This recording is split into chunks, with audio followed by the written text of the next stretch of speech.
This is lecture number 13 in International Human Rights. I liken this lecture to look at Mahatma Gandhi, Dalai Lama, and the relationship of Ahimsa, Karuna, and human rights itself.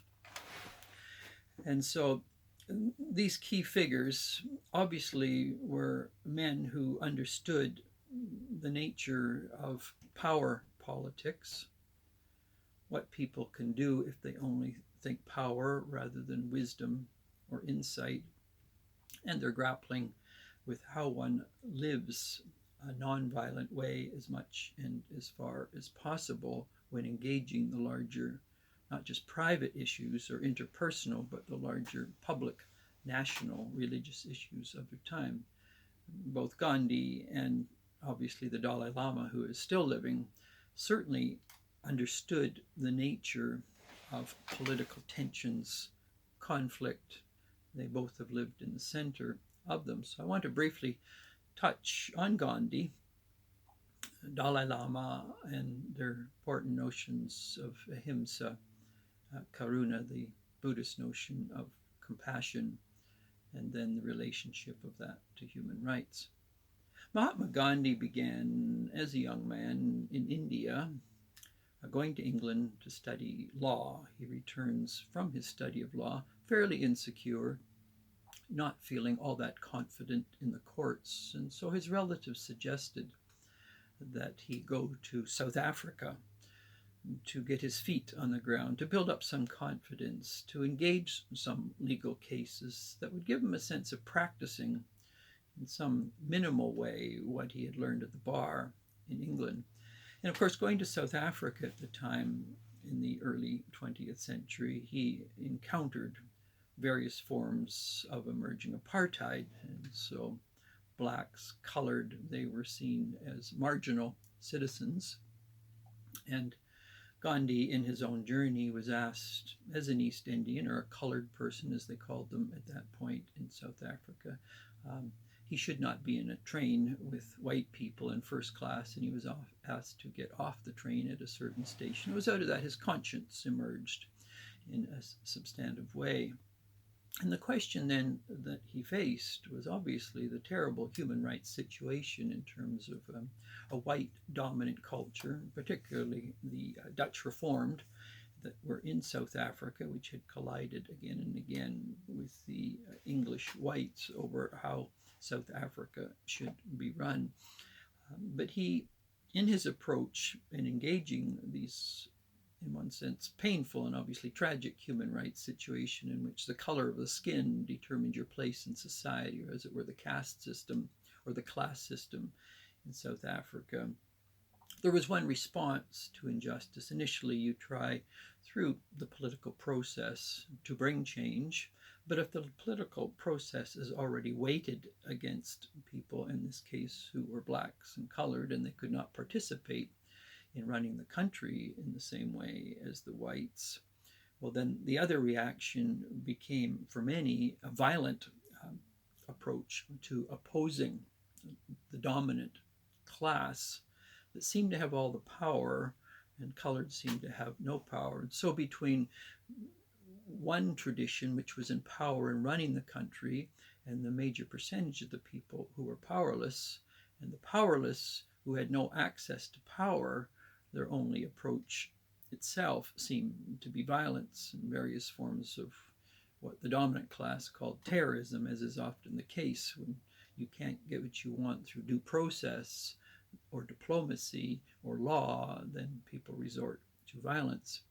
Now, Gandhi felt these two positions were problematic. On the one hand, the dominant apartheid white population, Afrikaners, were obstinate in terms of not allowing the blacks, the colored, access to a meaningful sense of sharing power in South Africa.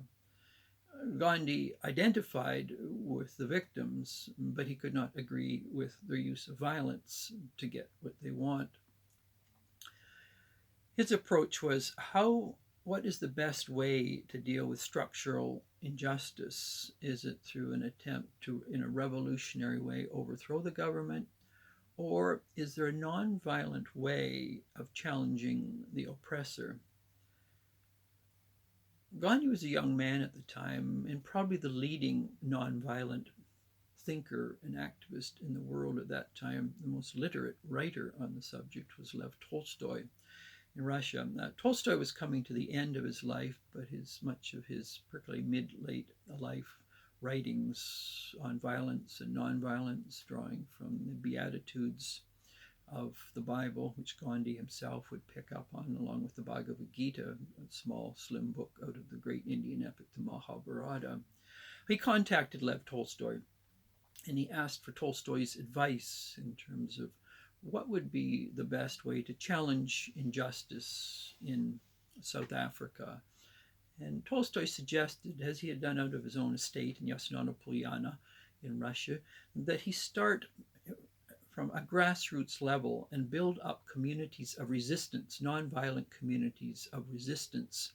And Tolstoy argued that in time, that would be like leaven, it would be like seeds in soil. It would in time break down the oppressive nature of apartheid, but patience was needed, as was how does one, when engaging what would be seen as the enemy, the opponent, treat them justly and fairly, even though every instinct within is in fact either in thought, word, or deed to be violent.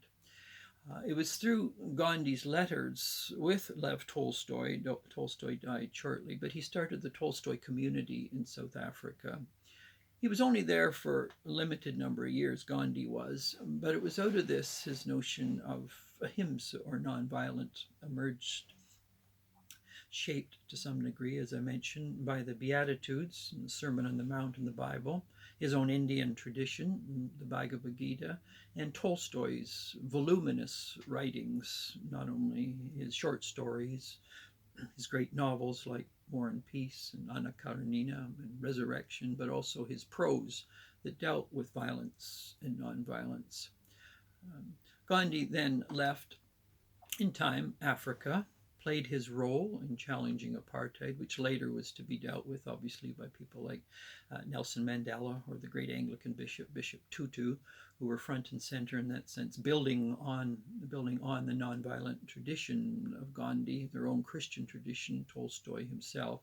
Gandhi returns to India. And in this particular journey, India itself was in the process, as were most countries after World War II, of decolonizing. And the questions, how could that be done in a nonviolent way? And of course, there were those who argued very clearly that the only way to get the English out was through violence. And Gandhi, through his experiment in South Africa, argued that nonviolence was the best way to overcome the violent. And within that British political system that had been put in place in India, Gandhi understood that the structures did exist in theory and in practice by which nonviolent, or ahimsa is the word here, means could be used to, in time, bring the English out of India itself. Now, again and again, Gandhi was challenged both from people within India and then the English itself in terms of how do ones deal with the opponent, the other. Of course, the British were quite willing to use violence at times, and there were carnages and slaughters in terms of their treatment of many East Indians. And Gandhi was constantly pushed and cajoled to use violence against the British. And he again and again argued that no, in fact, the greatest test of citizenship, the greatest test of a mature human being, the greatest test of one who holds human rights high, not just for oneself, but also for the opponent, the enemy, is that they are treated kindly and graciously, but firmly and thoughtfully in the process. And so Gandhi, not only in terms of his use of ahimsa, not only as a principle, but also the practical application of it, employed this nonviolent restorative justice approach to dealing with the other. He also had to deal with it, and of course, Just as in today in India, you have rising nationalism, Hindu nationalism. He had to deal with that as well, and the clash between Muslims, Hindus, and of course within this country itself, you have Buddhists and Christians and Zoroastrians and other groups as well. His hope and dream was that through Ahimsa, through the use of nonviolence, um, a new democracy could emerge in India that, in fact, would be a model for the world. Of course, we do know certain forms of Hindu nationalist Muslims collided with Gandhi on this. Again, he tried through the practice of nonviolence to convince them that there could be a unified India. This did not happen. Out of this emerged Pakistan, Bangladesh. Kashmir is a part of that. And so what you get in Gandhi then, an attempt within a context to use nonviolence and the relationship of that human rights. And the real test of whether one understands Ahimsa properly is when we confront, as it were, the enemy, the person who has hurt and harmed the most historically. Interestingly enough, who I mentioned earlier, Martin Buber. Martin Buber in the 1930s contacted Mahatma Gandhi because he saw what was happening in the 1930s in Germany as a Jew. And he asked Gandhi, how should the Jews operate in Germany, given what Gandhi had done in South Africa and India in his understanding of rights and nonviolence and Ahimsa? And Gandhi encouraged him to practice what he had done, and Buber said, I'm not sure this would have the same consequences, because what you were working under in terms of a British system in India, this is quite different than Germany. And so this raises an interesting issue in terms of I, thou, I, it, ahimsa. And to what is the extent to which ahimsa can be practiced within a context which has no sense of respecting that particular approach, or even opposition, in which death squads will come in very, very quickly. A Dalai Lama comes out of the Buddhist tradition, a certain variation of the Buddhist tradition, the Vajrayana Buddhist tradition. But he, like Gandhi, also understood very, very clearly in China, where the Tibetan Buddhist tradition reigned supreme for many years, but with the Chinese Communist Party coming to power and them taking over the environs of the Tibetan Buddhists, the Dalai Lama as a young man had to flee, and finally to Indian Dharamsala, India. And so the Dalai Lama, his position is the whole similar to the Hindu notion of ahimsa, is karuna, compassion. And so compassion is an act of virtue within the Buddhist tradition, in which one goes out to the other, particularly, once again, the enemy, the opponent, the one who is unjustly creating a generation of refugees, in this case Tibetans, not only in northern India, but the diaspora throughout the world. And in Buddhist thinking, there are two principles held together: wisdom. So what is the wisest way to make decisions when dealing with human rights violations? And then what is the best way in which to engage the opponent, the other, in his case, China? Now, could Dalai Lama and the Tibetans raise a military force through violence to oppose the Chinese government? Obviously, the Dalai Lama, in wisdom, knows that that is certainly not prudential or wise, and the sheer catastrophe which would emerge for Tibetan Buddhists would be horrendous. Wisdom-wise, he has moved, obviously, the community in northern India, and Dharamsala has welcomed them. And when we think of Buddhism today, many people think of, on the one hand, Dalai Lama or Thich Nhat Hanh, who similar had to flee Vietnam when the Americans were bombing Vietnam in the 1960s. Our whole notion today, which is very popular for many, of mindfulness, which is a significant Buddhist idea, but it's not just Buddhist. You'll find it in the deep spiritual traditions of all religions.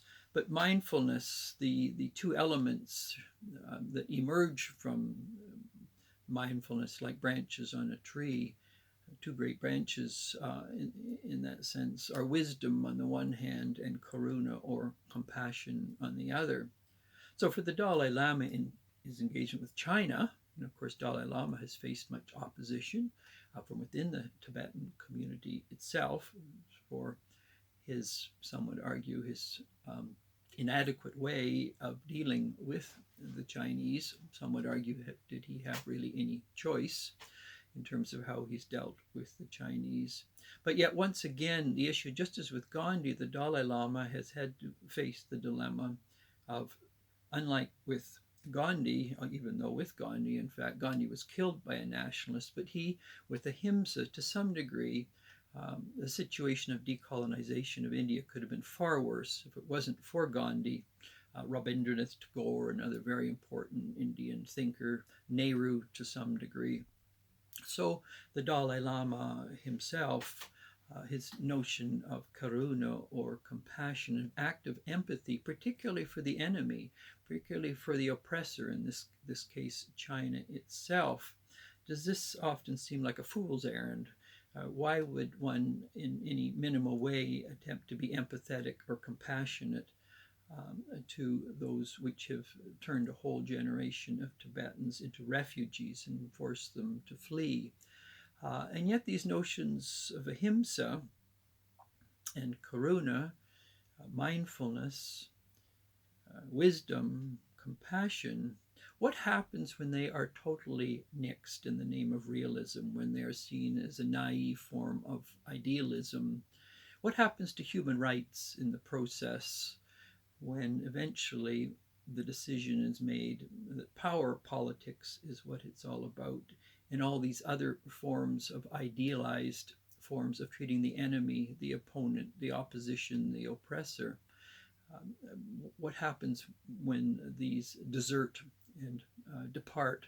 Well, this is where you get where we are today in many ways of culture wars today, in which the notions of ahimsa, nonviolence, karuna, compassion, wisdom, when they are deserted, that's when you get the clash of different tribes polarizing, all in the name of the right and human rights, and differing on how they interpret justice and peacemaking, but none of them really understanding at a much deeper level what Gandhi was getting at in Ahimsa, what Dalai Lama is trying to get at in the Buddhist understanding of karuna, mindfulness itself, wisdom and compassion. And so when we think human rights, there are models, there are North Stars in that sense. Are they the definitive answer on how one deals with difficulties? Of course not. We only have to look at Gandhi's end, but much of his life, things could have been worse without him. Obviously, the Tibetan Buddhists, the fate, the tragedy they live with.